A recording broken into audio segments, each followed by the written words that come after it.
darsni boshladik. Demak, qolgan qismlarni ko'rib chiqamiz. Oddiy undoshlar va ikkilangan undoshlar. Xo'p, koreys tilida 14 ta oddiy undoshlar bor. Qiyin tomoni bir-biriga o'xshash, lekin aytganimdek xavotir olmang, keyin tushunib ketamiz. Boshladik. K, N, T, R, M, P, S, N, C, Ch, K, T, P, H. E'tibor beradigan tomonimiz bular ba'zida o'zgaradi. Masalan, S, Sh deb o'qiladi. R esa L, N hatto o'qilmaydi. H esa juda yumshoq, ba'zan sezilmaydi.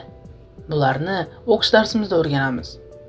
Ikkilangan undoshlarga o'tishdan oldin farqini tushunib olaylik. Bu undoshlar yumshoq talaffuz qilinadi. Ovoz kuch bilan aytilmaydi. Masalan, K, Ta, Pa. Endi ikkilangan undoshlar. Ular 5 ta. Bu undoshlar qattiq va keskin talaffuz qilinadi. Eng muhim qoida havo chiqmaydi. Tovush ichkarida qisilib aytiladi. Yana e'tibor beringki, bu oddiy undoshlardan olingan va ikkitadan yozilgan. Shu uchun osonroq.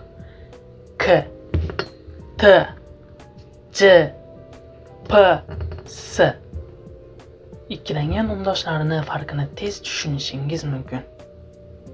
Masalan, K, Pa, Ja. Oddiylari esa K, Ba, Ja. Nega bu muhim? Oddiy va ikkilangan undoshlarni adashtirsangiz, so'zning ma'nosi o'zgaradi. Masalan, sal go'sht bo'lsa, sal guruch yoki pul olov bo'lsa, pul shoh. Qanday mashq qilamiz?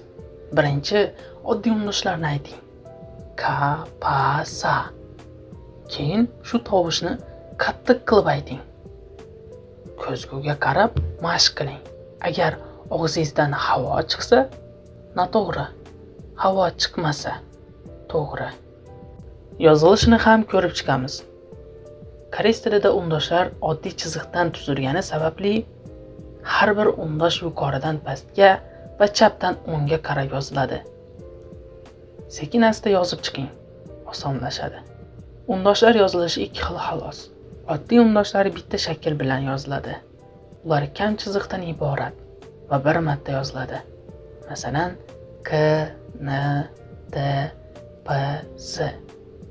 Ikkilangan undoshlar yangi shakl emas. Ular oddiy undoshni yonma-yon 2 marta yozish orqali hosil bo'ladi. Masalan, K ga K ni qo'shsangiz kattaroq eshitiladi. Xulosa, oddiy undoshlar yumshoq, ikkilangan undoshlar qattiq. Talaffuz xato bo'lsa, ma'no o'zgaradi. Hozircha shular edi, birga o'rganamiz.